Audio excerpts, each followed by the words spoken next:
Hello, you're listening to Astrology Hotline. I'm Kyle Pierce, and joining me today is my friend Silvarius Materi.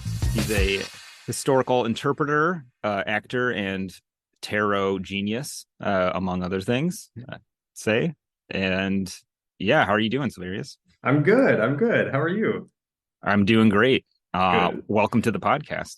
Thank you. I'm really excited to be on. I've listened to a lot and we've been getting to know each other, so I'm excited to be on. I was really flattered when you asked.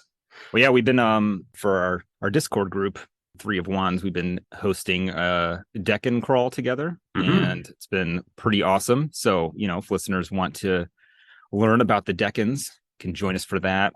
It's most Tuesday evenings at 6 p.m. Eastern Standard Time. Yeah. We try to fit it into a Tuesday within the Decan. So sometimes it's every week, or sometimes it's like there's a break in between, but pretty consistently it's been every Tuesday. Yeah. Three Tuesdays a month, roughly. Yeah, that's good. Yeah. But so do you want to just tell us a little bit about yourself, what you do? Yeah. So I think the way that I often put it is the thing that unifies all those things that you said kind of at the beginning when you introduced me was that I'm an interpreter. So I am a trained actor. I went to school for it and got a degree in it even. I'm a historical interpreter and educator by trade, I guess. Like that's what I would do in my day job.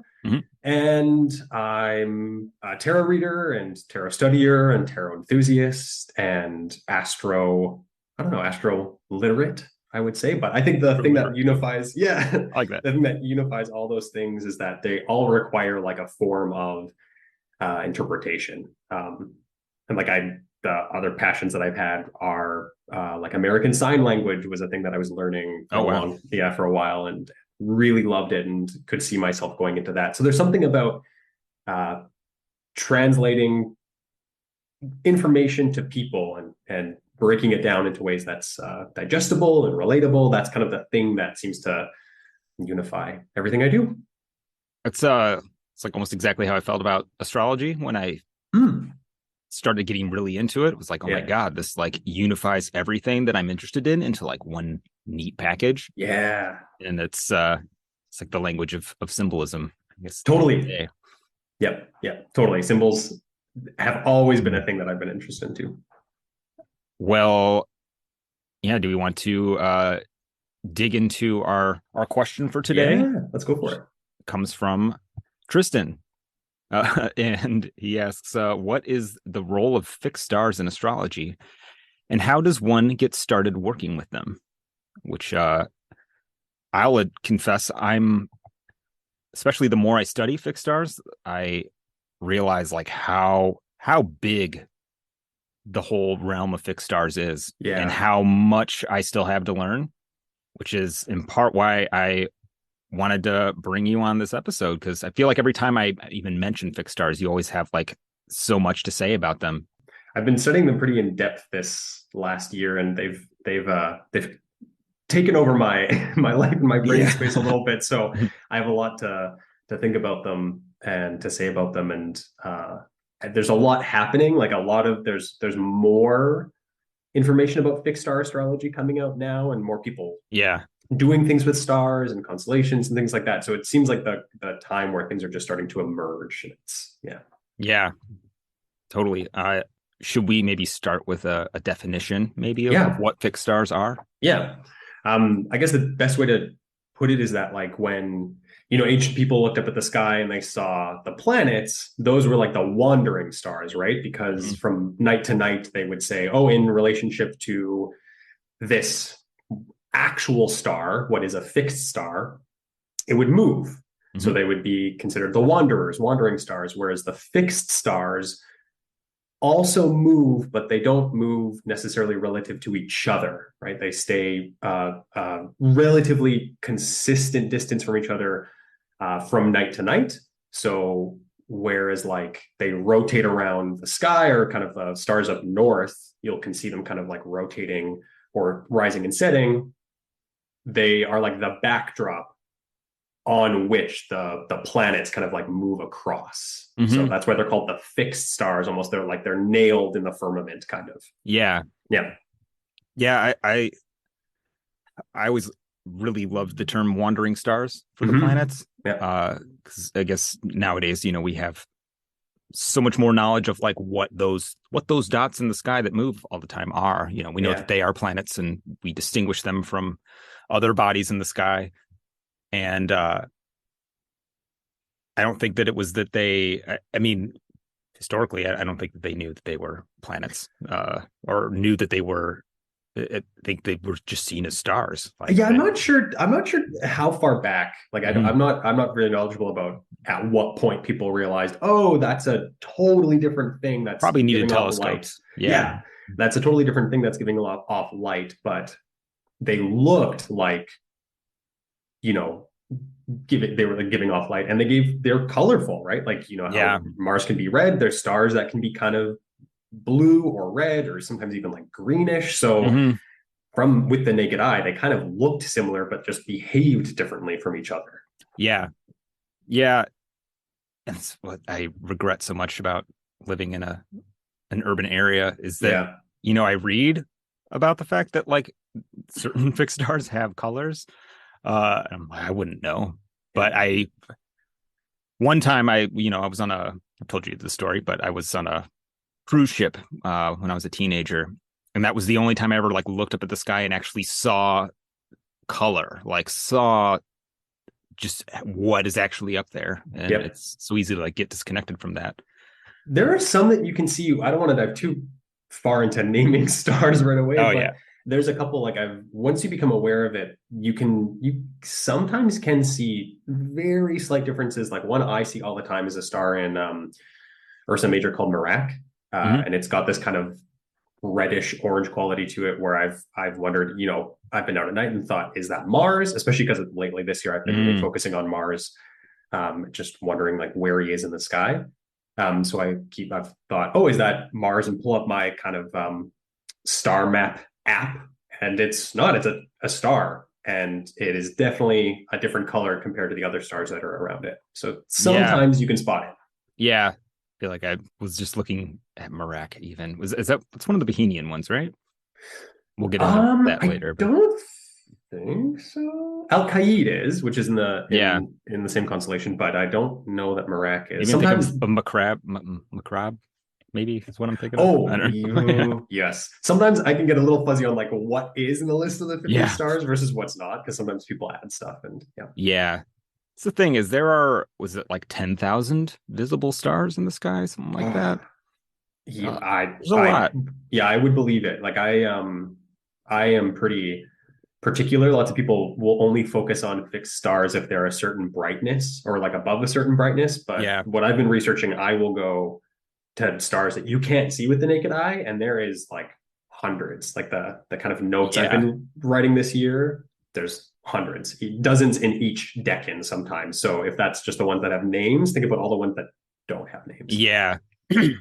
Well, that's something I think you get into when you start studying the fixed stars. It's like, which ones matter? Which ones do you use? And it seems like there's a good like 150 or so that get a pretty decent amount of coverage in like historical literature. Yeah. And then you get like Bernadette Brady, who's like probably one of the big experts on fixed stars, I would say. Yes. It goes with about 50, I think. Is it 50 or 60? Something like that. Yeah. And those are definitely based on how bright they are. I am a bit of a proponent of the dimmer stars, only because I think that they all have at least somewhat of a story to tell. I know lots of people say, they're just not as strong potentially, or they're not as loud in a natal chart as some of the brighter stars, which I do think is true. But I have a soft spot for all of them. Yeah. Well, I'm like, give me the ones that do stuff. Like, but I feel like as the more I've gotten into it and the more I've talked to you about them as well, I'm like, oh wow, there's actually something to these stars that I probably would have ignored before. Yeah. Which I guess we can get into a little more on like the potency of stars a little later, but maybe to like differentiate a little bit on what makes fixed stars different than say planets. We already talked about a little bit. in Greek cosmology, the fixed stars were a very different layer of the sort of celestial sphere system. Yeah, like the planets were often in kind of spheres of their own, right? So there would be like Venus would have her own sphere and it would go out to Saturn. They each have their kind of own ring that they were revolving around. But the fixed stars were on one of the outermost rings. So they were almost like pinholes that the light was beaming through kind of behind that, like the blanket. And they're often kind of referenced in being on the cloak of the goddess Night or Nyx. So like they were the farthest out thing in the spheres. Yeah. The idea was that like if you're a soul, right, and you're going to come down to Earth, you have to descend through the spheres and you sort of go through each one. But then when you die, you sort of release layer by layer each of the qualities that were imbued upon you are what's the word I'm looking for? It wasn't so much qualities as fate, like the fate that has been allotted to you.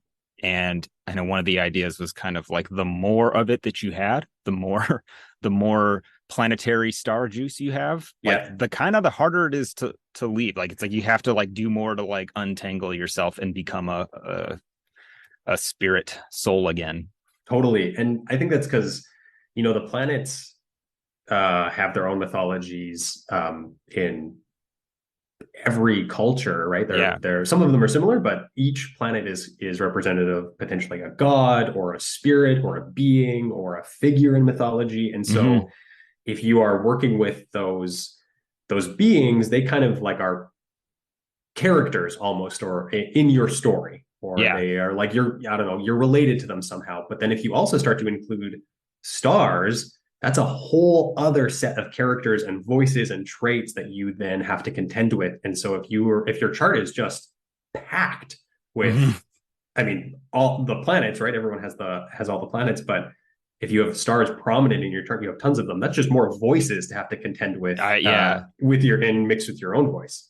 It's more big stories you have to live out too. Which sometimes I wonder how much you really want the fixed stars and the planets and all that involved in your life. It almost seems like the less of it you have, the more of your own life you get to live. Yeah, totally. The easier your life will be because you kind of maybe get to make your own decisions, or you don't have the influence of Jupiter and Saturn and Menkar and Losin, right? All these other stars. But I think another thing that differentiates the stars from the planets is that, like, if you think of our sun, it's obviously it's a star, and that's the thing that like feeds the planets, right? It's the thing that kind of gave birth in some ways, or not necessarily give birth, but like will generate energy into the planets in our solar system. And so the stars are that as well.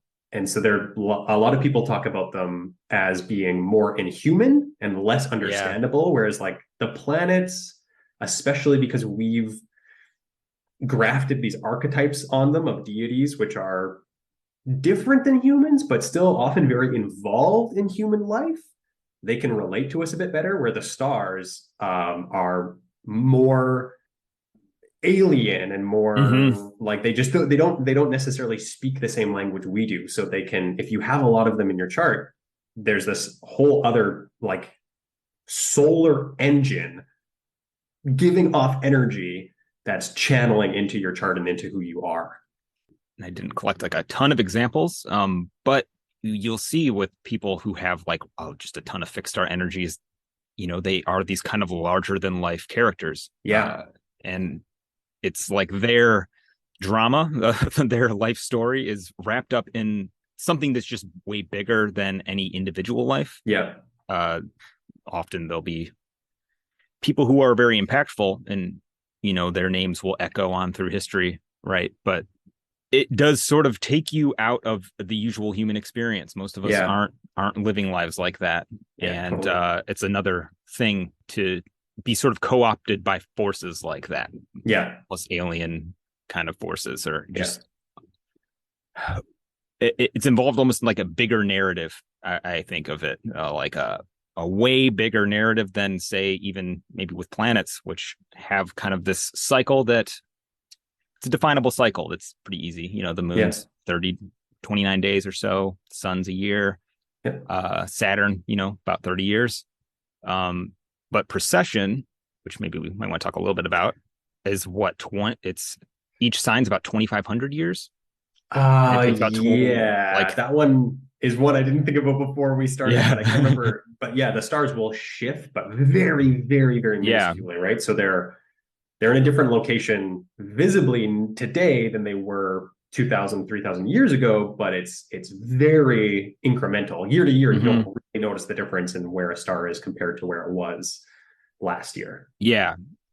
But at some point we did figure that out. And there's a lot Yep. of almost mythology built around just the very slow. There's a story around the sign of the constellation of Virgo and its very slow movement, moving down into like southern declinations. Yeah. I wish I could recall the story now, but It's it's I'm not as familiar with that one with Virgo, but I would imagine it's a similar story of a lot of times underworld gods in various world mythologies are related to figures in the stars. And the idea is that over time, because of the wobble of the earth, the stars looked like they were getting closer and closer and closer and closer and started to sink below the horizon or below the ocean. And so it looked like these deities, these godly figures, were going into the underworld. And so slowly over time, different cultures started to say, oh, this is a deity who's becoming the lord of that realm, or they have a story related to that realm, right? Whether it's Persephone disappearing into the underworld for a certain period of time and then coming back out. That's kind of how those things are linked. Yeah.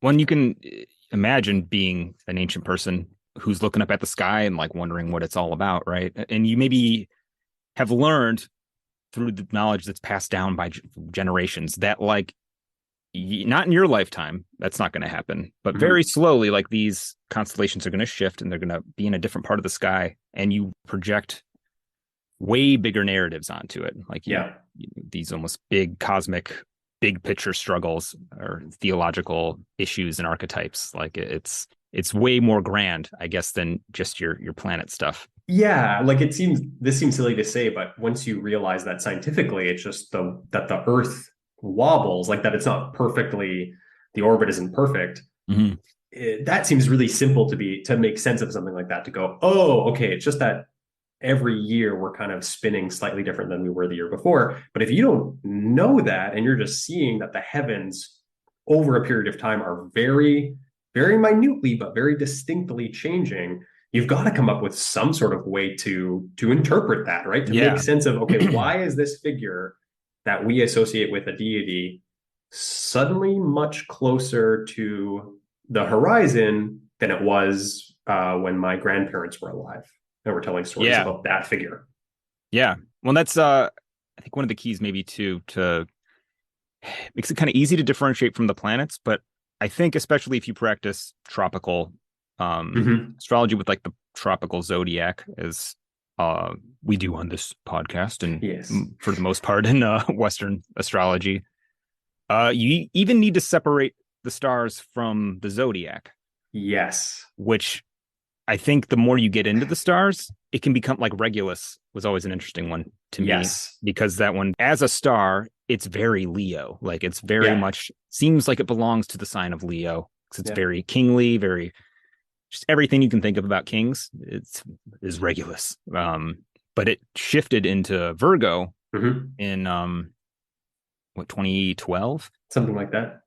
And that shift doesn't make Regulus not Regulus anymore. It just takes Regulus to a new sign, or it's acting in a different sign. And it's almost like it highlights that need to separate the stars even from the sign, because the signs, while they were originally sort of defined in part by the zodiac, or sort of an abstraction of the zodiac, because of the constellations, excuse me, because even the constellations aren't divided into 12 neatly equal bits of the sky. Even that's an abstraction.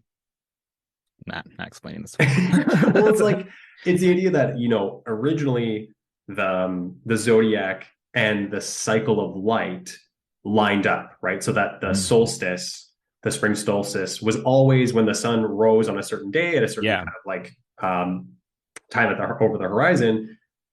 Stars of Aries were there, and so that was one of the first places that it was kind of the zodiac and the constellations were the same, but Hmm. gradually the constellations, because of precession, started to kind of move, and people realized, oh, that star that was in Aries Hmm. is now a little bit farther away. So the zodiac stayed the same because of it's about the gradual shift of light, but the constellations are actually in different spots visibly than they Yeah. were 2000 years ago. So it Hmm. can get a little Yeah.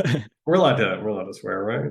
Oh yeah. Yeah. Yeah, again, a little bit like a little mind fucky, right? When you're trying Oh to figure yeah. out, okay, yeah, Leo or Regulus is in Leo, the constellation, but it's in Virgo in terms of the signs of the zodiac. And Yeah. so that gets weird. Yeah. The way I reconcile it in my mind is that like the signs, if you're using the tropical zodiac, they're rooted in the equinoctial points of Yeah. the rotation of the Earth. Like they are Yes. of the Earth now. Yeah. When they were incepted, when the type of astrology that we practice, when the system was formed, they lined up, and like we, sort of cast that system into our zodiac. But it's Yeah. moved on now. But like Yeah. it's still, it like gave us the clues to what they mean, but now it's detached from it, but it still works. It's Uh almost like, I don't know if this is a perfect analogy, but the idea of like the constellations being on, or at least the constellations that are on the ecliptic, mhm. like on a band of paper, and someone went, oh, I can like sketch over that, right? I can put another piece of paper over that and draw it.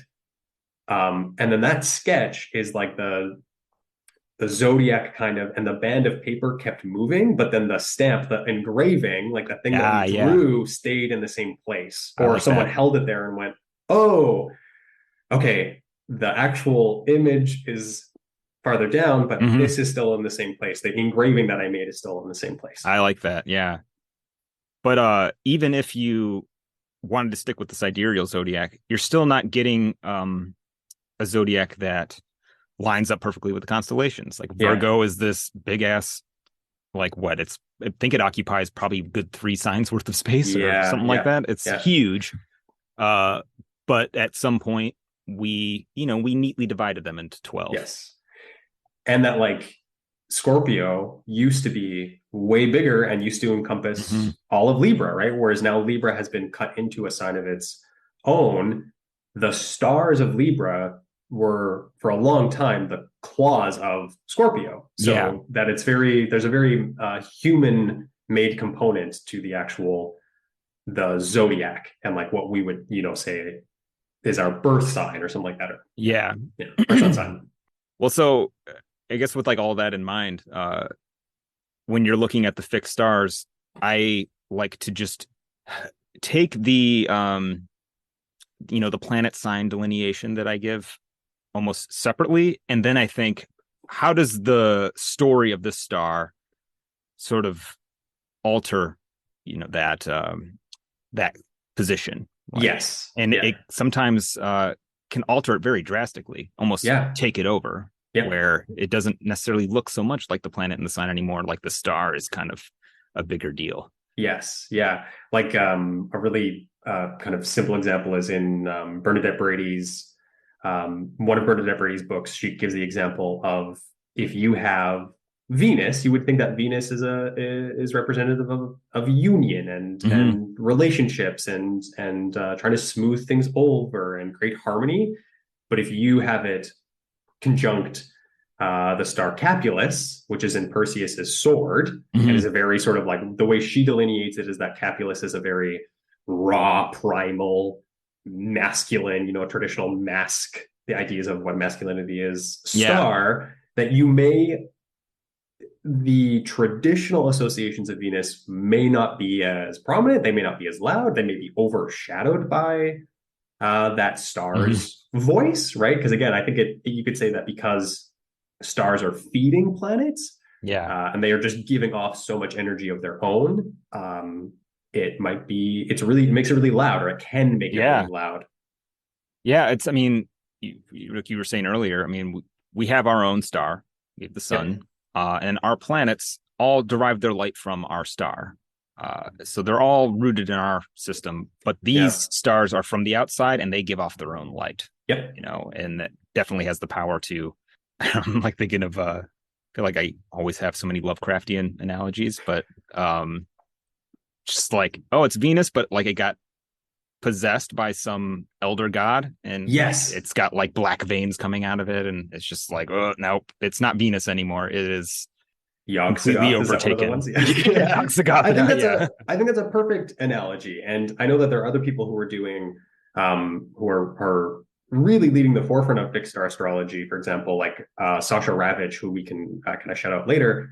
The analogy she uses, which I think is really good, is that the fixed stars are almost like in Hellraiser, there's the Cenobites, right? Yeah.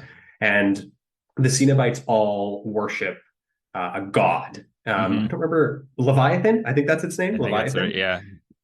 She equates the stars with being Leviathan, and that the Leviathan's methods of working in the human world are so unknown to us as humans, right? The whole thing about Hellraiser is that, or one of the things with Hellraiser is that like pain and pleasure are the same thing.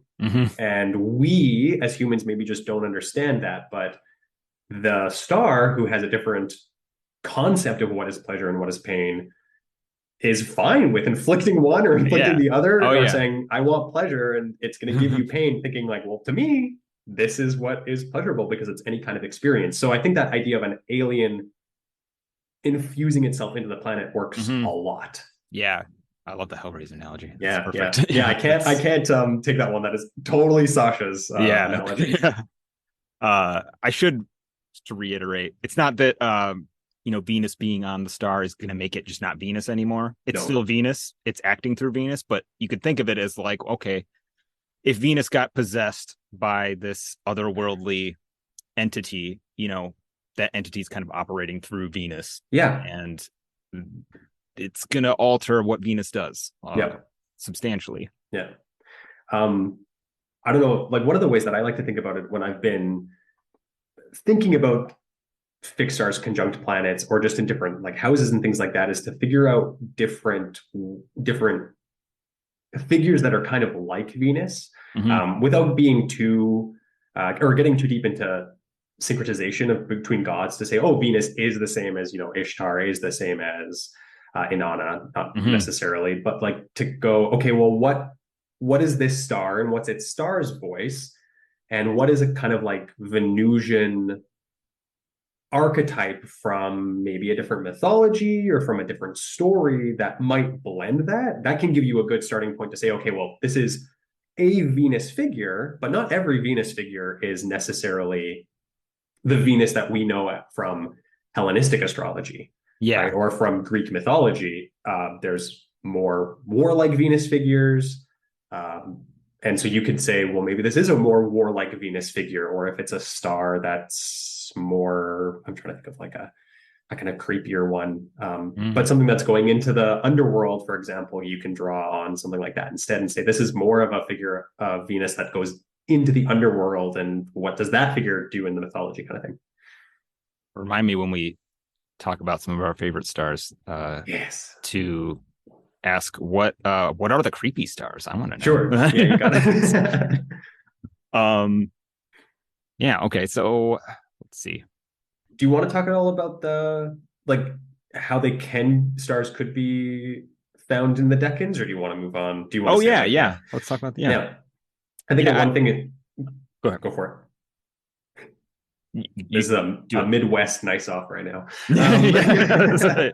A lot of the idea in more ancient cultures was that like stars were used to keep track of the decans, right? Or potentially the hours of the night, to say, okay, when this star is at a certain position, we know that it's kind of this hour of nighttime, which means that daylight is this far away. Yeah. And so lots of stars became kind of anchored to, or were anchored, like decans were anchored to stars to say, okay, this star represents this hour of night or this decan, right? This roughly 10-day period of time. And when this star rises, we know that these things typically happen in like in the landscape, right? Like the flooding of the Nile is a really, really well-known one, and it's connected to the star Sirius. When Sirius rose, that gave a lot of the Egyptians the kind of signal that the flooding of the Nile was going to happen soon, which meant that you needed to kind of move your living conditions off the farther away from the embankment so that the river could flood, right? Yeah. So they become associated with certain periods of time. They become associated with specific gods, right? So with the Sirius example, there's a really big association between Sirius and Isis as a sort of representative of renewed fertility and life returning from the underworld and things like that. And of course, those things shift over time because of precession. So there's, I know that like when anytime someone talks about decans, there's talk about how there's dozens of decan lists and they all have different deities, different spirits, different daimons associated with them because of precession. Like that. Yeah, that's speaking of Sirius is one that's like pretty much stayed where it's at though, right? That one, isn't it like kind of like immune to precession to some degree? Because it was the rising star of, it marked basically Cancer. Jesus,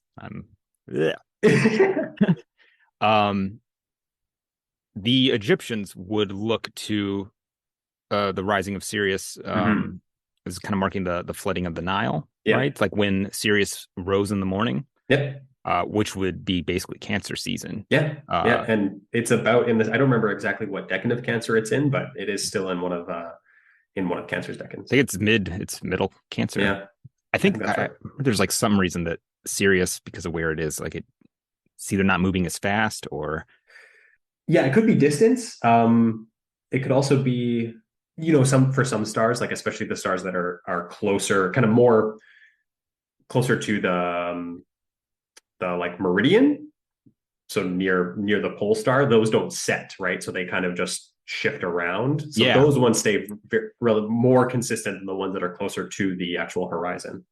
I think that might be the case with Sirius, but double check. Sirius is 14 Cancer. Yes. Yeah, that's correct. Yeah. With the decans, I think Austin Coppock in 36 Faces had a really nice explanation for that. Is kind of like these sort of houses, kind of, or these spaces that have like spirits sort of that go through them and like sort of leave their imprint.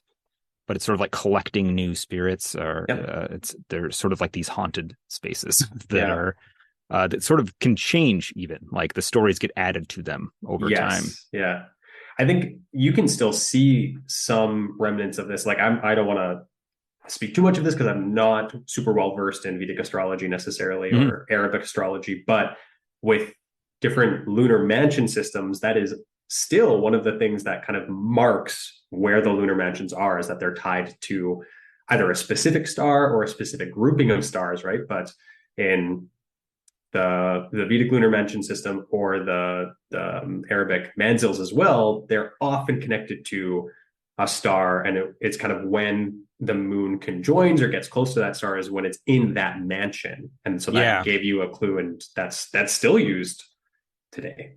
Yeah. So I guess got a good sense of maybe what exactly fixed stars are.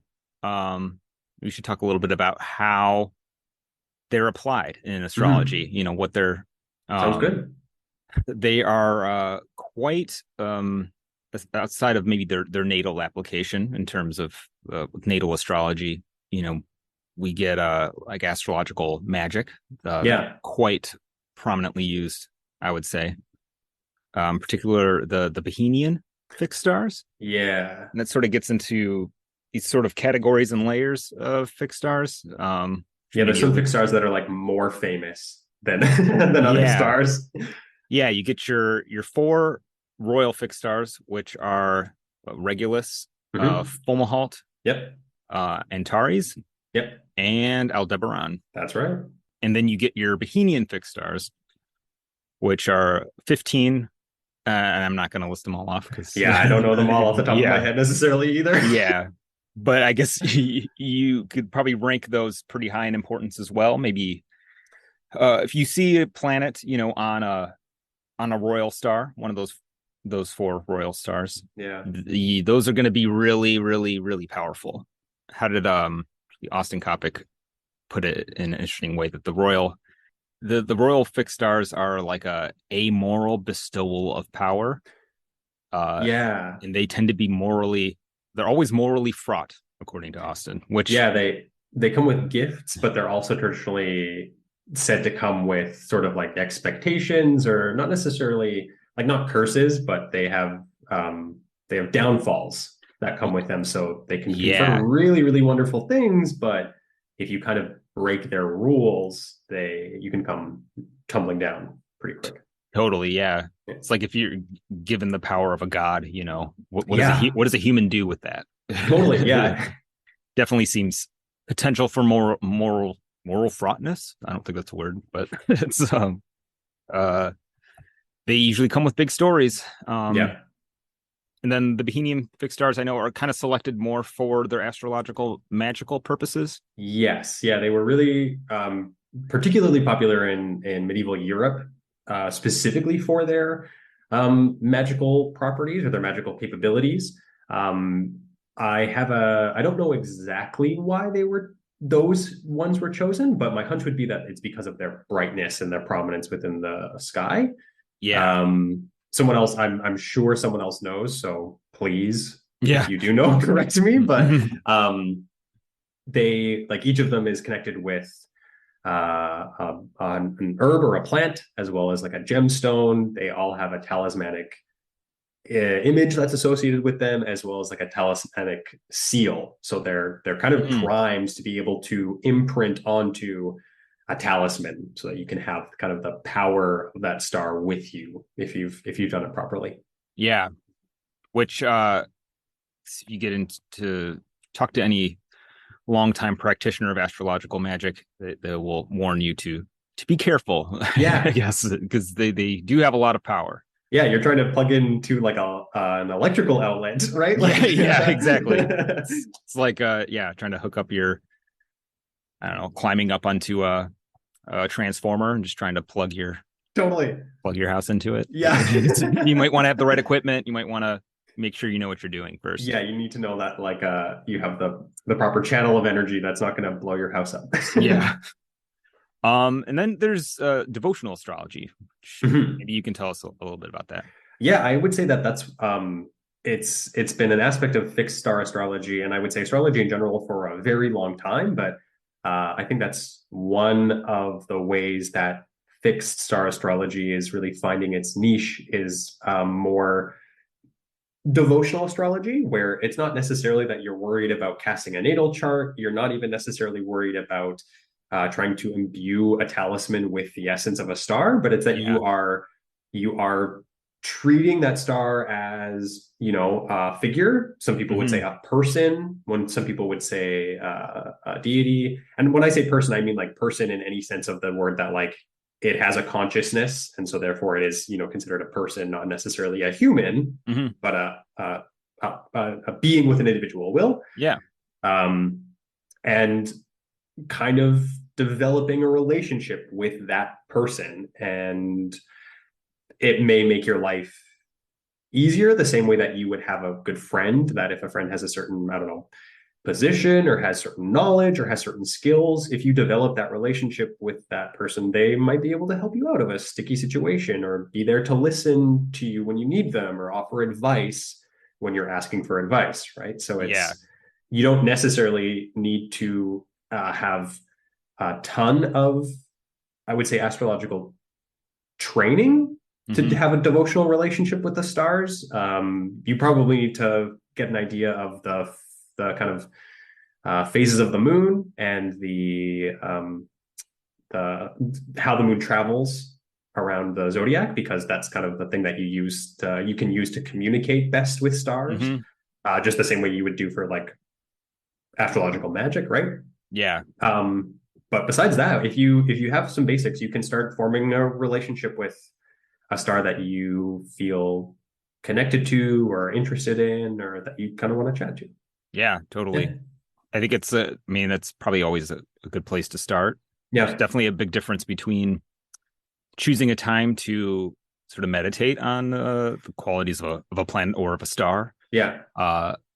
and ensouling an object with the Yeah. essence of that star. Yeah. It's almost like talking with your partner about like baby names or something, as Yes. opposed to like actually having the baby. They're two very different things. Totally. Or like going on a date Yeah. with someone, and the first time you're on a date with them, you're like, here's a priest, here's a priest or someone who's going to marry us. Yeah. We're getting married right now. Where this person's like, I don't know you, and I don't know that I want to be in this relationship with you. Oh yeah. But it's more like you're dating. The devotional relationships, like you're dating the star, and you're getting to know them, and they're getting to know you, kind of. Yeah. Right?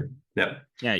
Sort of swiping through your Tinder app, or looking at profiles a little totally bit, getting to know what I want that app. I want that app so bad. Just to, like, swipe through stars. I think we have a new business idea we'll have to talk about after the show. Yeah.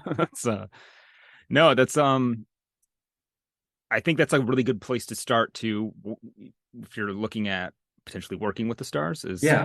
You can read about them, obviously, and we'll have some reading material probably at the end, recommended source material.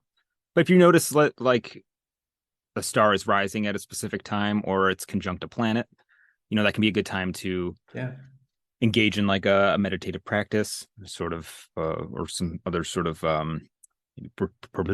propitiatory practice. I like to do probably more with planets, because I'm still very planet centric in my practice most of the time, but doing like a propitiatory hymn of some kind, totally, when a planet is rising or during its planetary hour. But there are like gods and deities associated with a lot of these stars as well. Absolutely. And from all different cultures, right? Like it is really easy to find ones from Greek mythology, but it's not just Greek mythology. You can find different deities and different spirits and things like that. And so if you don't vibe with Greek mythology and you want to find something else, like there are older associations, for example, from China. So if that's like a culture that you are from, and you want to be in touch more with that, there are deities that you can talk to that are connected to stars that come from China, right? For example. That's what gets so interesting too, when you're studying some of the lore behind each of the stars, is you get almost when you start to get like a cross-cultural perspective, and you see the ways that different cultures, different times, different places in history with seemingly no real connection to each other, will have very similar ideas and stories attached to these stars. And sometimes they are super different, but lots of times there's a strange like a thread of something where it just seems like cultures, and maybe it's because of the color of the star, the same way lots of cultures see Mars as this kind of angry warlike being because it's red. But it is really fascinating to see the ways that certain stars or certain constellations have this archetypal quality throughout like eons and eons and eons of history. I'd say too that doing devotional work with stars is relatively, like, big asterisk, relatively safe compared to like wanting to ensoul a talisman. Right. I would say we kind of joked about some of the creepier stars. You might still want to be aware of, trying to get into a relationship with Algol. That's a really popular one, which I'm sure we'll talk about more. But like, you don't necessarily need to be in a relationship with this primordial creatrix creature who has a lot of baggage and things thrown at them. You can. Especially if you think that like you have those aspects or that mythology kind of showing up in your life, you can develop a relationship with that star, and the thing is, it can still be dangerous, right? You don't want to just jump right in and think that it's going to be fine, but it's less stakes than trying to take a piece of that star and force it into a piece of material. Right? Oh yeah. I mean, it's the difference between a bad date and a bad marriage, right? Yes, exactly. Yeah. But I mean, I would say if you do have maybe you have a close contact with a fixed star, getting to know it would probably be a good idea. Yeah. You kind of are a living maybe talisman for that star to some degree. Yeah. So I would say the same would probably apply to most planets, planet placements, is you want to get to know it so that you can work with it and steer it towards, the best possible outcome. Yeah. With stars, there's seems to be less hang up on like if the moon, for example, usually you'll do it, you can communicate with a star when the moon is conjunct that star's ecliptic degree, so like where it falls on the ecliptic, which we can get into a bit more. But like we were saying, Sirius is at about 14 degrees Cancer, so every month when the moon is at around 14 degrees Cancer, if you want to reach out to Sirius to form a relationship, you can do that, and you don't have to worry as much about like, is Mars there, is the moon squaring Mars, or is the moon in aspect to Mars. You might want to pay attention to it, but there seems to be an agreed upon thought that it's not as dire if like Mars is present when you're just trying to form a relationship with a star than if you're trying to make a talisman. Usually with a talisman, it's like you can almost let nasty shit be happening elsewhere in the chart, but like it's all focused on that planet. Yes. And you either want to get the planet alone or that star alone with the moon, maybe. And maybe some other planets that are supporting, but very much with more of the devotional or even like meditative work with the star, like, you don't have to worry about that stuff so much. And maybe we should talk a little bit about how to know if a star is doing something, in a chart, or when it's particularly active for maybe devotional work or magical work. Probably the most widely accepted way of identifying if a star is active is seeing if you have a star closely conjunct an angle of the chart, such as the EMC or the ascendant or the IC or the descendant, or closely conjunct a planet. Some astrologers will use aspects with fixed stars as well, usually very close. Particularly with aspects, it's like 1 degree. Yeah, that's what I've heard too. Much less, even less than a degree. With conjunctions, you get, for the most part, I like to look at like a degree, maybe 2. Same. But you get kind of wider orbs for some stars than others, usually with like a bigger magnitude. I find that you get really the biggest story, I guess, around the star when you get it within a degree. I think so too. Yeah, you can. I even in my own chart, I've paid attention to stars that are up to 2 degrees, but usually the ones that I'm most interested in are the ones that are within a degree or less. And that seems to be common practice. Yeah, I think 2 or 3 for some of the stars is enough to like have some of that star's story or like the quality. It may not be like as front and center, but start with the 1 degree orb, maybe. Yes. Yeah. And some astrologers will only pay attention to stars on angles. So some may do the moon, some may do the sun, but some people would say, you can do a star that's conjunct Venus, but a lot of people don't. Like a lot of people really limit stars to very, very particular places in the chart. Yeah. And personally, I will really mainly pay attention to a conjunction. But if you see a star conjunct a planet and on an angle, you got something there. Like totally. It's going to be very visible. And actually, I'll have a good example later. But and then you have parents. Yes. Yeah, that's it's a little trickier. It's like the full word I always stumble over is parentallanta. That's the Lanta. full, yeah, Parantalanta. Mm-hmm. People say it differently. Like I say Parans. I've heard people say Parans, Parents. That's the kind of shorter version is like Parans, Parents, Parans. Yeah.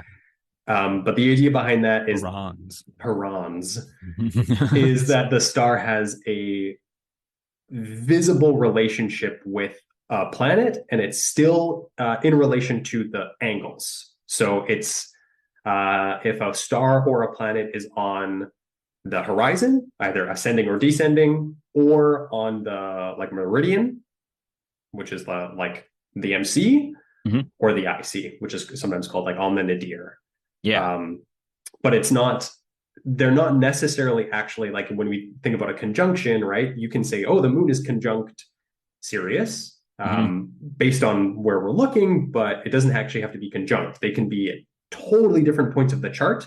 But if you can see them both kind of at the same time, they have a visible relationship, which means that they have a parens relationship. Yeah. Yeah. I believe it's if they're rising at the same time or setting at the same time, right?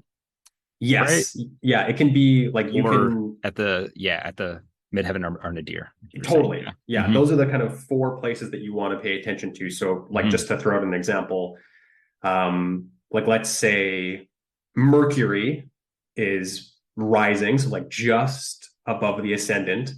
And while you're looking at Mercury, you can see that setting on the other side is, I don't know, I'll just pick a star, Alpheratz in Mm-hmm. Pegasus. That would say, you would say like those are in parens and Mercury is rising, Alpheratz is setting. So Yeah. they have a specific relationship. But Alpheratz could also be on the MC. So Mercury is rising, Alpheratz is on the MC. They still have a parens relationship, but just in kind of like a different configuration. Yeah. Yeah. Yeah. And I think it was actually after talking about it with you that I started to get into it a little more. And I started reading Bernadette Brady's book of fixed stars. Yes. And she outlines the whole way to calculate parens and everything. Yeah.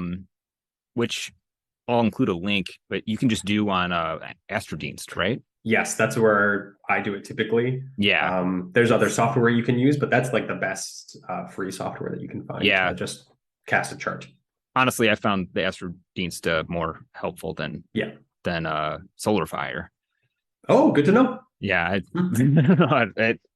I think she actually was involved with the website. She was, yeah. I believe she helped create that software or that like the program. I think it's worthwhile saying that we talked about this at one point is that when you go to that, there's a specific link and you can go to like pick a special chart selection and scroll down and it'll say parens. Go for the first one because the second option gives you so many stars. And you can get there. But even for me, I was looking at it today just to be like, oh, I wonder what stars might be in parens different ways and stuff like that. It's really overwhelming. So go for the first option because it'll give you, potentially a dozen stars, but less than like your sun is in parens with 30 stars. So, yeah. Well, and even in terms of, which you always have to do with astrology is like identifying like order of importance. Yeah. Even Bernadette Brady and parens is like her baby. I feel like it's we'll say that like conjunction with the midheaven or the ascendant or a planet is probably going to be more significant than the parens. Yeah. But dude, check out these parens. They're pretty legit. I think they give you different stuff, right? Like I don't know if it's like an example from my own chart is I don't have anything in Virgo, but I'm a pretty organized, meticulous person. And like, I remember at one point I made this, this chart for tarot and the decans and things like that. And showed it to a bunch of people. And a lot of people were like, oh, you must be a Virgo, or you must have really, really heavy Virgo placements. And I was like, no, I don't have anything in Virgo. But I found out that one of the like main stars in my parens is Spica, which is the brightest star in Virgo. And all of a sudden I was like, that makes sense. Right? Yeah. So it's pretty interesting. I would recommend checking it out. I'll include a link in the show notes. Cool. But I guess maybe one thing to note too with the parans is that it's not necessarily, she extends it to the entire day. So like, Yeah. even if it's not happening at that moment that you were born, if it will rise, at the same time as your midheaven, Yes. it still has some influence Yeah. on your life. And like there are certain stars, specifically like the heliacal rising and the heliacal setting star, those stars might not actually have risen on your birthday. Yeah. They might Yeah. have risen days before. And sometimes it's like Mm-hmm. 40 days before, but it was just the star that most recently rose before sunrise. And like it's a star that's over a certain brightness, right? Because if it's really Yeah. dim and you can't see it, she doesn't pay as much attention to it. But it was like, for me, Spica is my heliacal rising star, and it rose 2 days before my actual birthday. Yeah. But it was still the only one that Yeah. rose in that time, so it has a sort of an influence. I'm trying to remember what mine was now. To go back and check. I don't think I have your chart anymore. Yeah. Yeah, I think that covers parans though, right? Yeah. Maybe the only other thing is talking about the four, like if you cast your parans, there'll be like the four phases. Yeah. Yeah. Rising, culmination, stuff like that.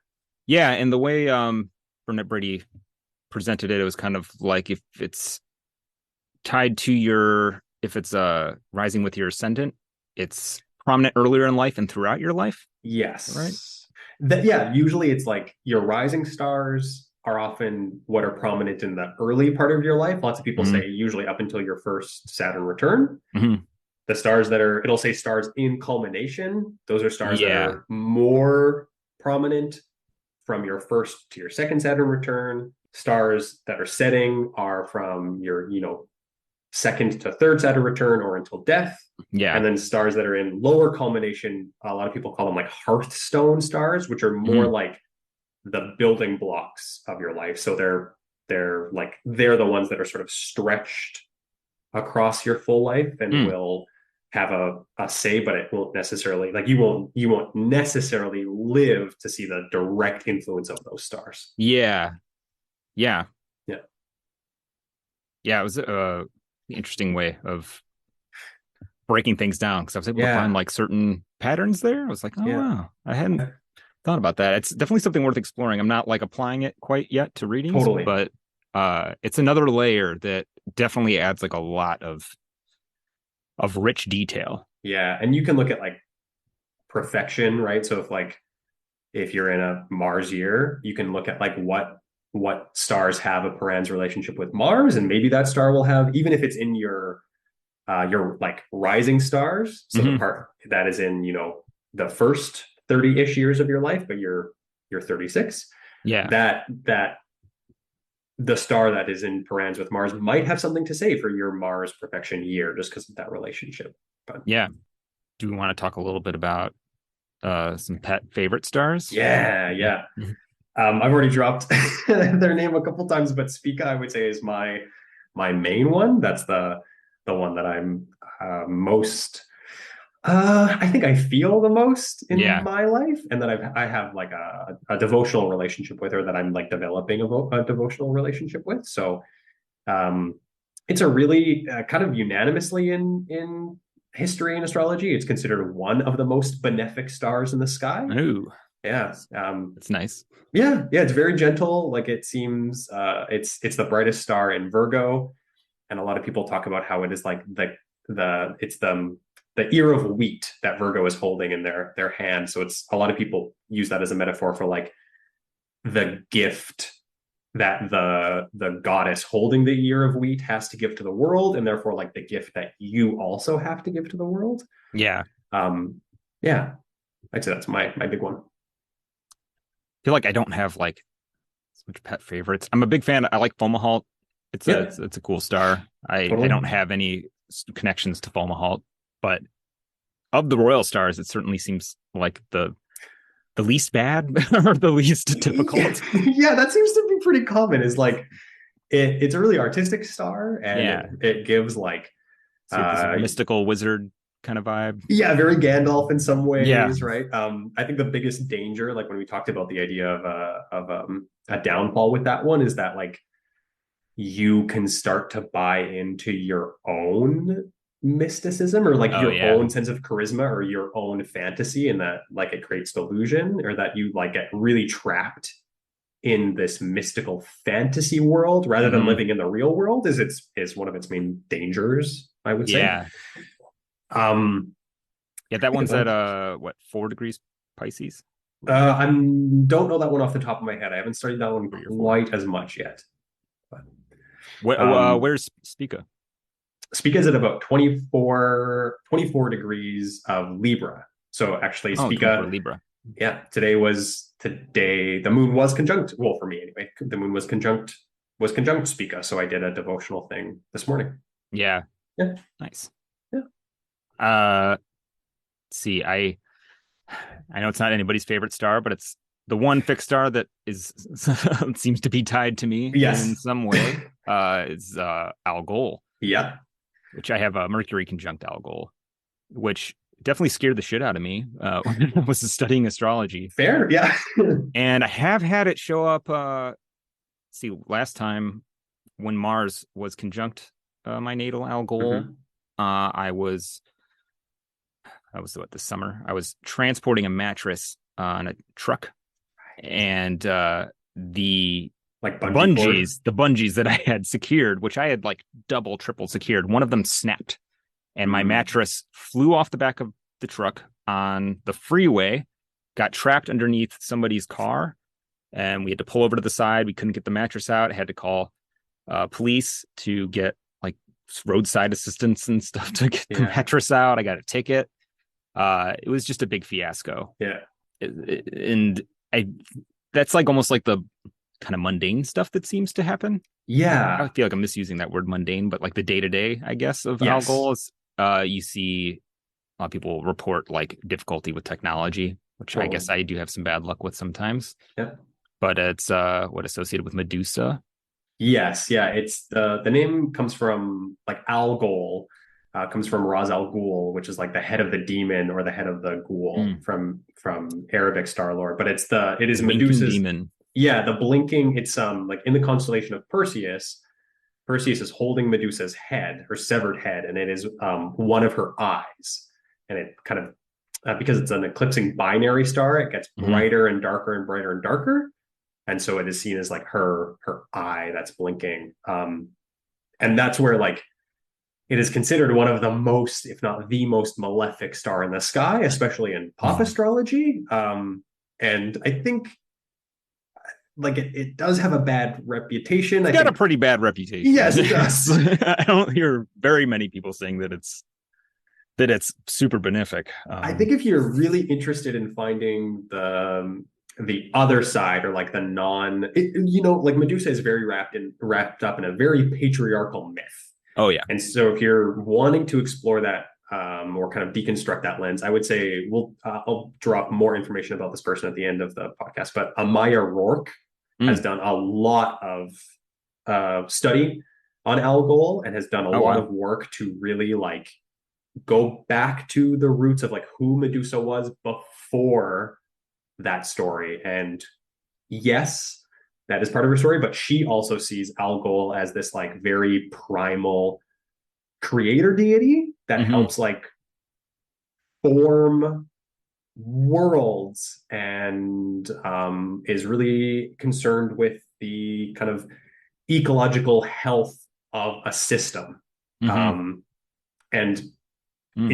in forming worlds is not a like neat tidy thing. It's still very destructive, and there's lots of forces clashing against each other, but it's not necessarily doom and gloom. You can also potentially use Algol to get at a lot of the things that are maybe happening inside you that you need to like feel like you need to purge. And I know Yeah. she sees it as like a very artistic star as well, people who like need creative outlet to kind of have a feeling of catharsis. She Oh relates to yeah. Algol, stuff like that. Yeah.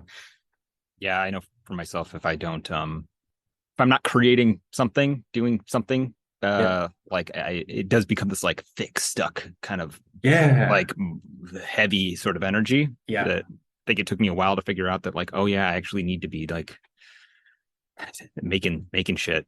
Totally. Which I've actually seen. I've seen Algol show up in some serial killer charts. Mhm. But I see it in a lot of like artists and actors Yeah. too.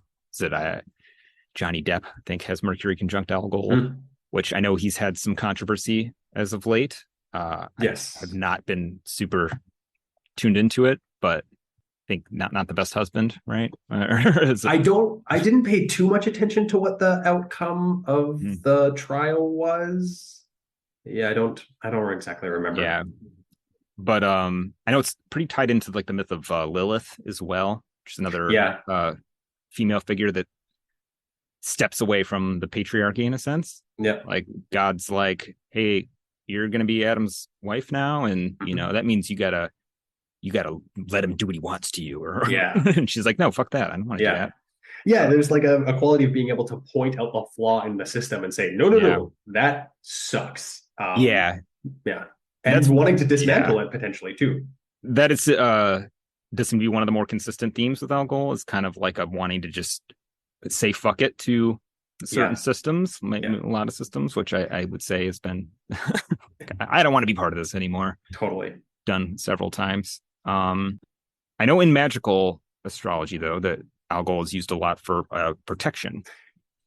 Yes. Yeah. The same way that like when like in the Perseus myth, Athena, who's kind of one of Perseus's patron goddesses, takes the head of Medusa to put on her shield to Mm-hmm. act as like a protective thing.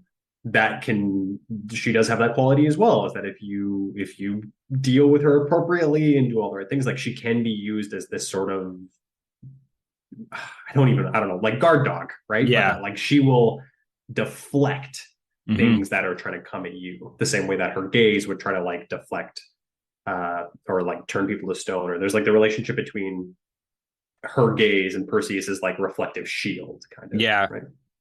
Yeah. I mean, I thought about this for a while and I realized that I don't have I've never really had like an enemy. Mm. And actually the few times I think that I had like someone giving me problems directly that like seemed to have it out for me, they did go away and people were generally on my side. So I don't know. Maybe They just see this like snake guard dog snake yeah. like behind you. They're like, oh, what the fuck? I don't want to deal with Yeah. that. Well, it does seem to be good for holding a mirror up to people. Like Totally. here's your bullshit. But Yeah. Yeah.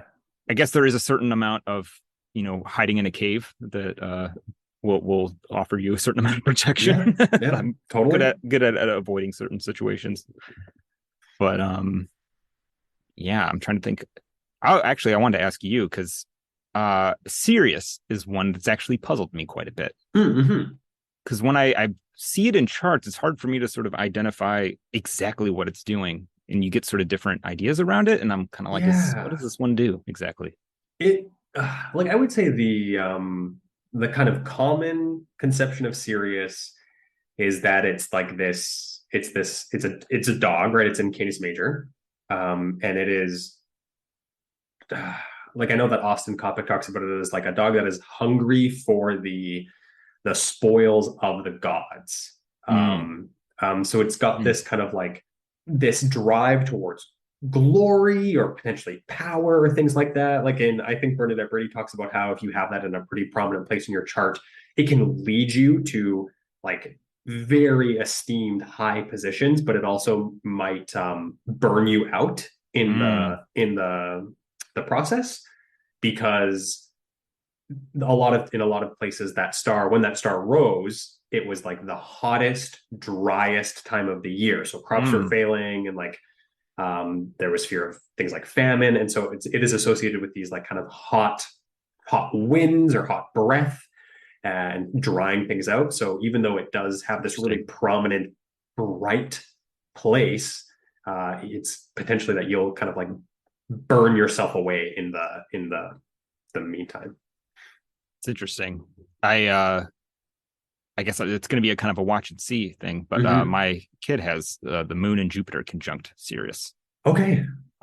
Sirius, and it's funny because they'll for a while, my partner's daughter and them had a this imaginary planet called Sirius, not Interesting. Sirius, but where they were actually royalty from this other planet in their their previous life, Yeah. or it's their current life, but then they were like, we're going to get born into these human bodies now and do this. But I remember back on Sirius, used to do this, so I don't know. Interesting. I'm curious to see how that plays out. Doesn't seem to be one of the scarier ones though, as far as I can tell. No, I would say it's not. If I don't think people cringe if that's in your chart or like Yeah, somewhere in your yeah, it's oh man, I'm forgetting what I read about it, but there's a lot of really good just stuff, like different perspectives coming out. I feel like for fixed, a lot of the fixed stars. Yeah, I think we've been for a long time. There's been a certain like set of books or a certain set of ideologies, especially like I know they talk about on the astrology podcast all the time that a lot of the older writers choose really negative delineations for the Yeah. planets because they're trying to tell you like it's not gonna.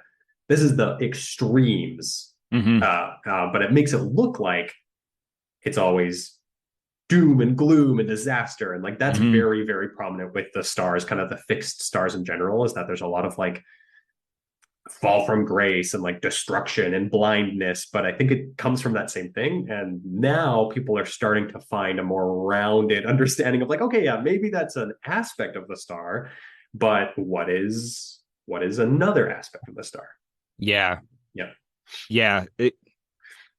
It's been helping me because like I'll get back into the fixed stars a little bit and I'll start Hmm. looking for examples and I'm like, well, I don't see it with here, like what? Yeah. And part of it is I don't think I've gotten as acquainted with the stars as I have with the Yeah. planets. So it's Yeah. just hard for me. Those things don't pop out the way that planets do. Totally. But yeah, this is reminding me to like it's making me want to get back into it again and Totally. start I have studying this. a I have a like kind of a good example of that if we want to go into one. Please, yeah. Kind of one of the ones that I think is a good example of like that idea of in older texts, it's doom and gloom and bad stuff is the star Alcyone, Mm. which is like the main star in the Pleiades. Oh, and And yeah, generally the it's a Gemini Pleiades, star, right?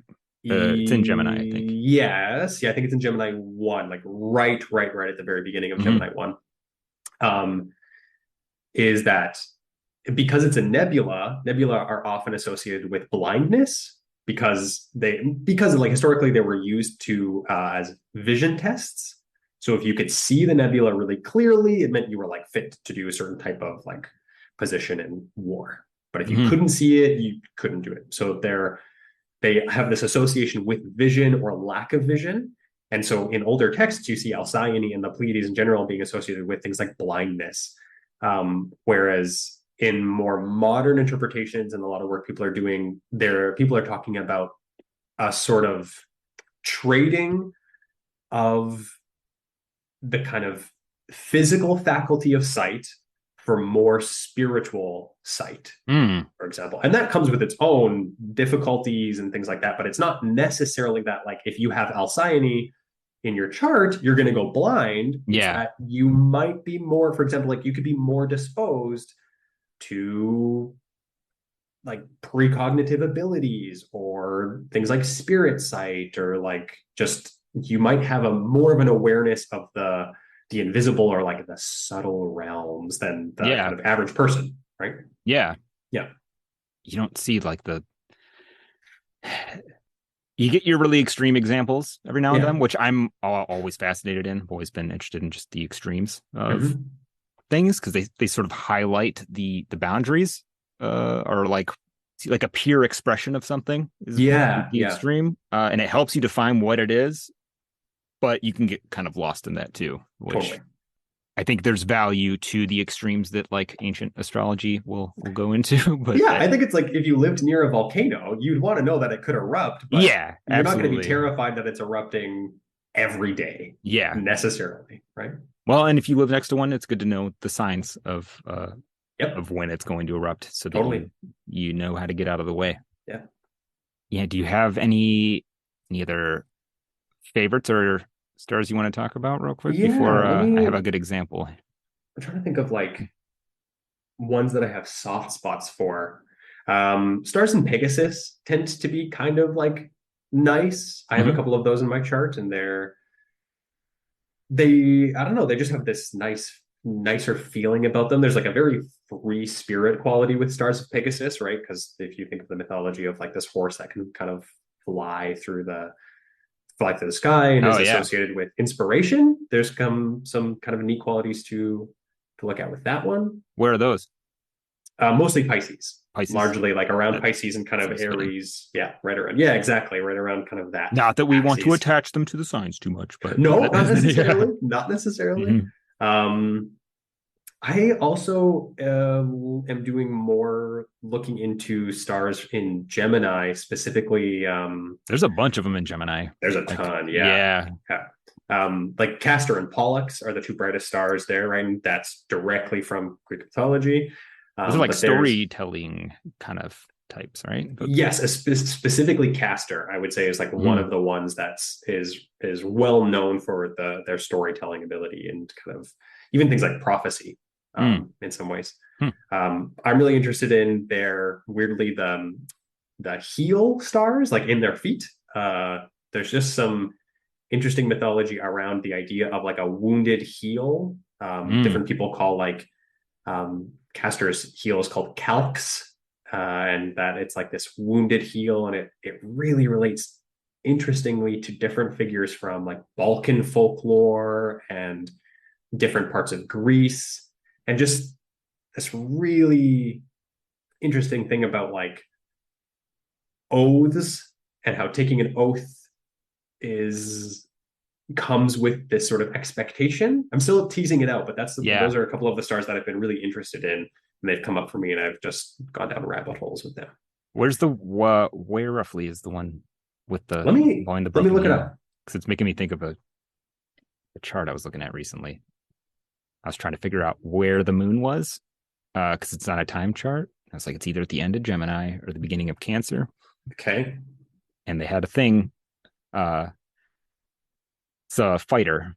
Well, tell me if it's relevant, I guess, or not. Okay, is sounds good. Well, I it toward mean, the end of Gemini or? Uh, it's yeah, like I think it's in a first couple of Cancer potentially, but if it is hmm, like if they're a fighter, that Pollux is known as, in mythology, is the boxer out of the two twins. Like Castor is more of the poet in some yeah, ways, and Pollux is the fighter. that's So interesting. yeah. Because fighter Sean O'Malley is kind of like a rising star in the UFC, Okay. and he had this like really long undefeated streak that was broken by, I believe it was his ankle or foot that got broken during a fight, and it had actually Okay. happened already once.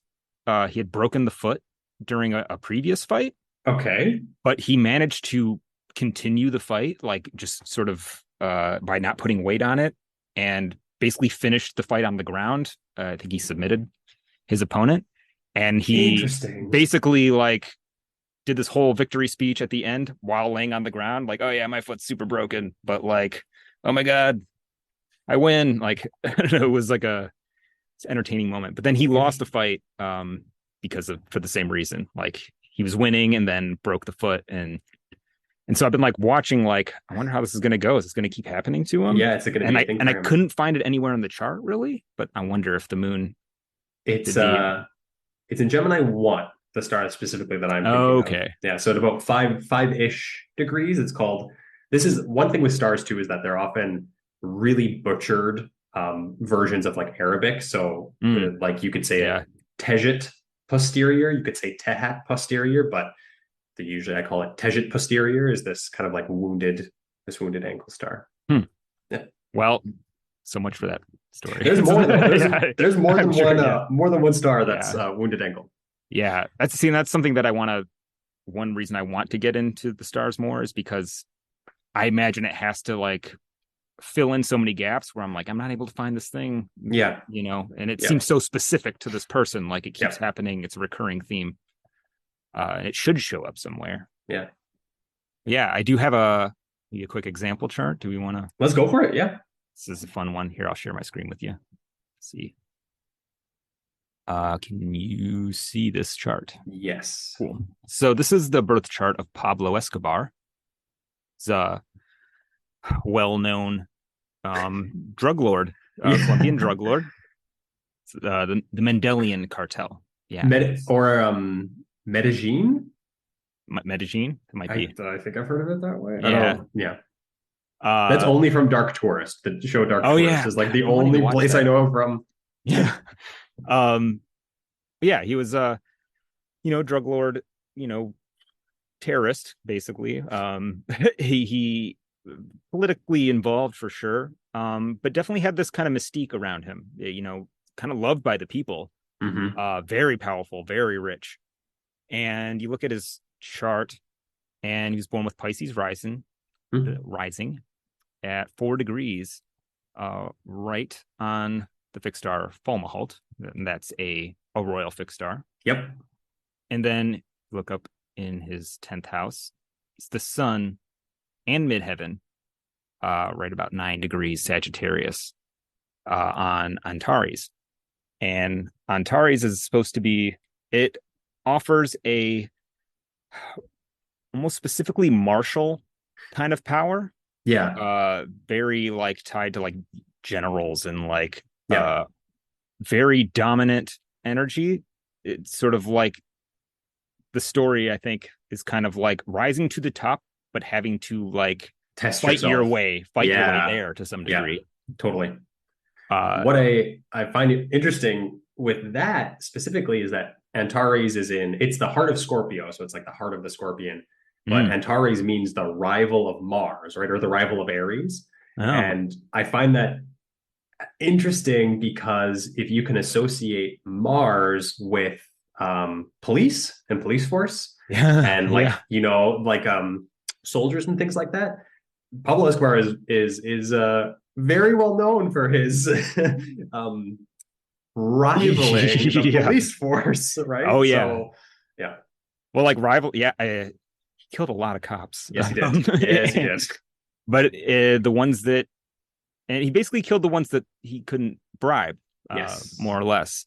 yeah, I know he went to prison, but he basically had to build like his own prison, even. yep, yeah. I Uh, think he built it like it was like a house. yeah, yeah, but super. I mean, this is one of those cases where you get a planet right on a fixed star on the midheaven, in a very powerful house. Like Yes. it's very loud, and it almost tells you like what this star does. It doesn't say you're going to be a drug lord, but it says you're going to be a powerful person, probably a leader, who's going to have to not necessarily physically fight, but it is mean like having rivals. Yes. Yeah.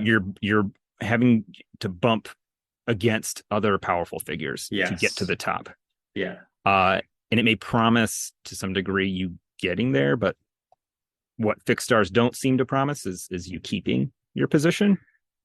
With the Royal Stars too, there's this, like we talked about the idea that they have these expectations, and there's almost this quality of like you get the thing the fixed star promises so long as you don't do a certain thing. Yeah, And with yeah. Antares, one of the things is it's weird, but like you can't become too obsessive Mm. um, for power potentially or for position, you could say. But like, I don't know a ton about Pablo Escobar, but didn't he become extremely paranoid Oh yeah, in terms of right? Like, so yeah. just wanting to cling so desperately to the position that you have that you'll kind of do anything to keep it is actually one of the things that Antares is like, no, no, no, no, that's not what I want you to Mm-hmm. do. And if you do that, I'm actually going to take this away from you. Yeah, but it's almost like they give you the impulse to do it to some degree, Totally. but like, Yeah. oh, are you gonna? I don't know. They want to mess with you. Like, how are you gonna handle this? Yeah. Yeah. I guess to me, who doesn't have Antares on anything really, my thought is like, well, you get to a certain level, like, why not just stay in the upper middle somewhere, like powerful drug lord, and there's other things in his chart that might indicate some greed and some that might add emphasis to that, but weirdly specific. And then Fomalhaut. Actually, well, what's the big downfall of Fomalhaut? That one's a little tricky. It's not as clear Well, you cut. I said feel getting wrapped up in your almost like drinking your own Kool-Aid. yeah, that kind of seems to be the agreed upon one is that like Fomalhaut will bring, a sort of mystic quality. Like Yeah. in this sense, I think with Pablo Escobar, Charisma. charisma. What we're seeing is like a cult personality, right? Oh yeah. Someone who people flock around and listen to and believe. Hmm. And that if you get wrapped up in your own idea of that, like if you buy into your own, Yeah. if you drink your own Kool-Aid, I think is great, then Yeah. you're likely to get screwed over. Yeah. I know it's It, good for magic too. It's like good for totally. magical practitioners, Yeah. I which think I it's don't think he interesting. was. Oh, maybe. Well, I don't know. Maybe he Good, good. fortified. Yeah. Yeah. Yeah. I find it interesting too that it's on his ascendant, which Mhm. like in different ways you can kind of associate the ascendant with your physical body, right? Like if Mhm. when transits happen through the ascendant, lots of times that can be things like, pay attention to what's happening um, with your physical body. And I like that Fomalhaut being like a Pisces star is related to mysticism, kind of has this quality of like drug use potentially, right? Yeah. And like using the body as the way to escape the confines of the physical body and like go somewhere else. Yeah. Yeah. Yeah. I don't know how much I mean, sure he did plenty of drugs. I don't know if he had as much of a specific problem with drug use or Yeah. not. Yeah. I don't know either. But I'm just thinking about too, like there are people who still kind of love Pablo Escobar, like Oh, like yes. he's just like he's become this almost like mythical figure of Vigilante justice almost. vigilante justice. Yeah. Yeah. Yeah. Which like you combine those two. I don't know. It's interesting, but just like the charisma, like it was just people liked him. I feel like you have to have a certain amount of charm to basically corrupt an entire legal system Totally. to warp it around your agenda. Yeah. Interesting one and a good example, I guess, of really extreme examples. Yes. I think maybe I had a couple that I'm probably not gonna dig into, but just about the royal fixed stars. You also Sure. get Aldebaran in Mm-hmm. Gemini, right? Which I think is about it's very good at acquiring things, just bringing in wealth, but also good for drive. Like Yes. Motivation. yeah, it just makes like gives you like you see what you want and you just go for it and you keep going Totally. for it relentlessly. Yeah. Like you're like a steam engine, right? Like you'll just Hmm. push and push and push and push and push until you get the thing that you desire. Yeah. Uh, and then Regulus, God, was too many examples of Regulus. That's Yeah, almost why. we know one in Yeah. particular that's really Oh well yeah. known. Yeah. And I see Regulus showing up a lot in just dirty men or just I don't know, like Totally. prominent patriarchal figures who get themselves into trouble Yeah. at some point. It's almost too many of them, and I feel like I have to watch my bias against Leo to some degree, but definitely Regulus. I'm like always a little sus of Regulus, Yeah. but it's not an inherently evil star. It's just it's powerful, Yes. a Yeah. lot Like to there's handle. in different cultures, it's got like less intense significations, you Hmm. could say. But it's the heart of the lion, right? So Yeah, that's like one of the animals that's known for being, or symbolically known for being like the most powerful, or the ruler, the sovereign in some way. So yeah, has a lot of power behind it. yeah. This is making me think that we will have to do a we had our astrology 101 series where we did planets, Yeah. aspects, signs, and all that. I think we got to do a fixed star episode Sure. or series. I'm into that. I think that should happen. I almost it will get me to learn too. 'Cause it's a lot. It's so much. It's you get 7 planets or 10. Yep. Though it's kind of easy to memorize. You get hundreds of fixed stars. I don't know how you do it. Yes. I think well, you've been very systematic. You've been very spica about it. Yeah, totally. I mean, there's certain things where I've been very systematic about it, but for example, like I I don't necessarily know all of the ecliptic coordinates of them off the top of my head, right? I still need to refer to Oh yeah, my own database because there are it's a so lot. many of them, and I might know that like, oh, I know that most of the stars of Canis Major are in Cancer, but like which one specifically, I Hmm. often forget because yeah, there's there's a lot. Yeah. Well, and I think a good way to start if you're looking to get into the fixed stars, is maybe start with the royals, because Yes. those are real important, and Yep. you don't want to miss that. I think. And there's lots of literature on them already. Yeah, Yeah. and really good examples. Like you can just find them. They're not hard. Yep. And Yep. then I'd probably go with like Bohemian, though I don't know if the Bohemian list of stars will. I feel like it excludes a few that I feel like should be on there, or Yeah, that should be more prominent. I've seen lists that are more than 15 that are Mm-hmm. considered lists of Bohemian stars that kind of throw in more that seem like they have more of a voice than some of the really really dim stars. Yeah. But I think the Bohemian ones are a really good place to start because they give you stuff from Ursa Major, they give you stuff from you know Leo, Perseus. Like you get Yeah. a nice smattering of constellations. You get things in Corvus, which is not a super well known Mm-hmm. constellation. So you get things from kind of all over the sky, and different. You can really easily expand mythologies from there. Yeah. Yeah. And it's kind of like a smaller portion of stars to start with, Yes. too. Yeah. I feel like if you want to tackle all several hundred, it's going to be, Yeah. it's, I have to go piecemeal. So Totally. I think it's a good starting point.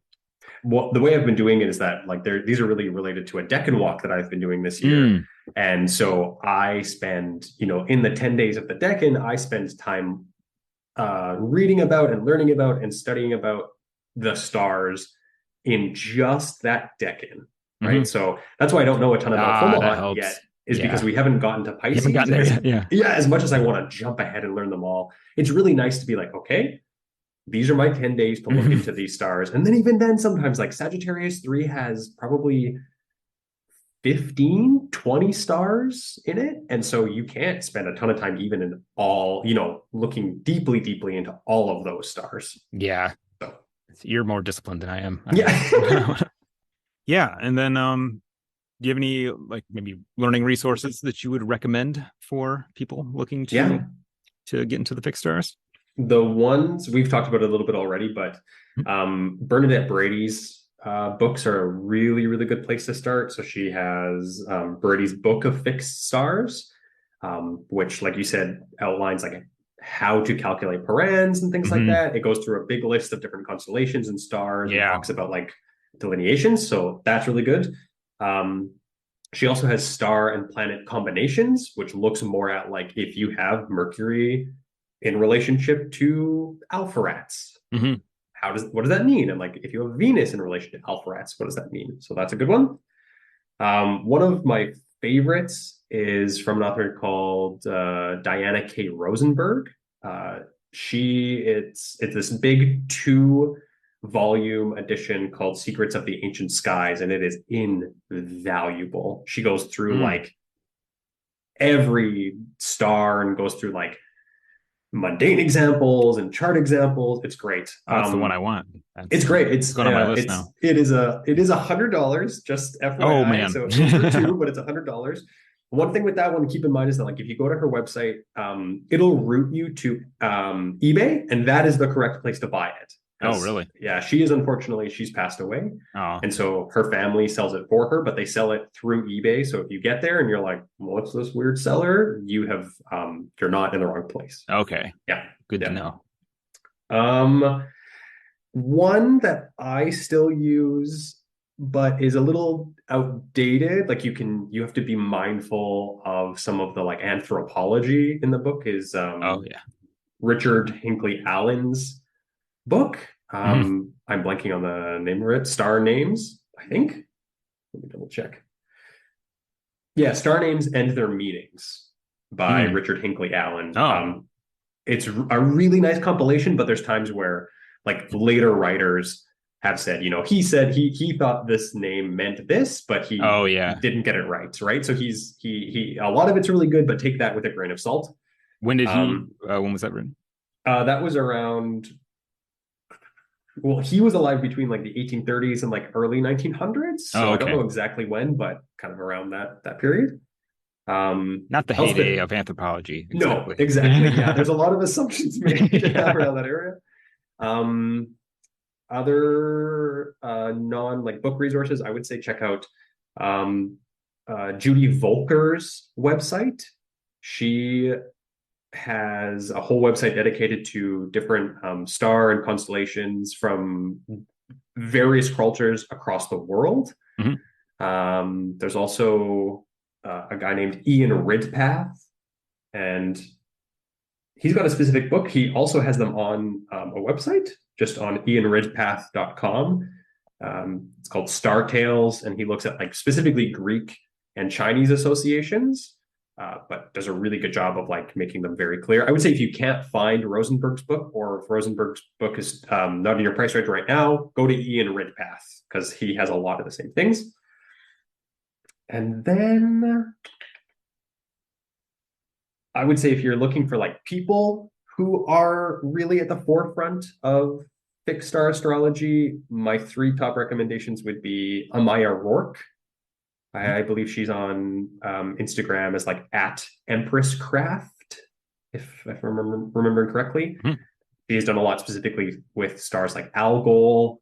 She does work specifically with fixed stars and artistic practice, so that's really cool. The other person, one of the main ones would be Sasha Ravich, and she has a Patreon and a really awesome Discord server where there's like I am part of it, and there's a lot of discussion about fixed stars and devotional work and spirit work. Yeah, she's really focused on a lot of the like spiritual aspects of the fixed stars and how different stars kind of, she believes, gives you access to different like classes of spirits, and how those can be allies and how those can sometimes hinder you as well. And then the last person I would say is not someone I know a ton about, but Oscar Moises Diaz is I can't say too much about his work, but I know other people really recommend him, and I've heard him on like the astrology show, or the astrology podcast, when it was still running. And he had a lot of great things to say on that. It's a very extensive list. Yeah, if you're into fixed star astrology, now's the time. I'm pretty sure Spica is in some way related to your ascendant. That's awesome. Yeah, we'll have to include a list on the show notes. Yeah, totally. Send to me. And we'll wrap it up for tonight. Sounds good. So anything you got going on? Anything you want to tell the world about? Now's your time. Yeah, now's my time. I am I would say a professional tarot reader. That's my kind of one of my main things. Yeah. I would love to get more into fixed star astrology as I go, but I would say I'm still really learning. Down the road, I'd love to be able to offer readings about fixed star astrology, but I'm gonna start kind of small. Where can someone book a tarot reading? If you want, you could follow me on Instagram at Silver Matter I, like EYE. Yeah. Or if you look up Silvarius Materi, you'll find me. It's very easy. You could do it that way. Not very many of you. No, not very many of me at all. That's probably the easiest way. And this is I'll tease this, but Kyle kind of knows. I've talked to you about this a little bit. I am developing a sort of technique that uses tarot and the decans as a way to kind of connect with fixed stars, or like use tarot as a way to kind of bring in the fixed stars as an interpretive tool. Yeah. So again, that's something I'm like still developing and working on, and I want to finish like a whole decan walk before I like dive into it. But if you're interested in that and you want to be one of the first few people to like get a reading and talk about how it worked for you and how it differs from a regular tarot reading and what you liked and didn't like, hit me up. I will eventually need a lot of people to kind of like test this reading technique on, and I would love to have as many as possible. Sounds badass. Yeah, if you want to be on the cutting edge of divination, you go contact Silvarius. Well, it's been an absolute pleasure having you on. Thanks so much for sharing your vast wisdom, and hope to see you back on one of these days. Anytime. You let me know when. Yeah, and I guess we'll call it today. Sounds good. And thanks to everyone for listening, and we'll see you next time. Yeah.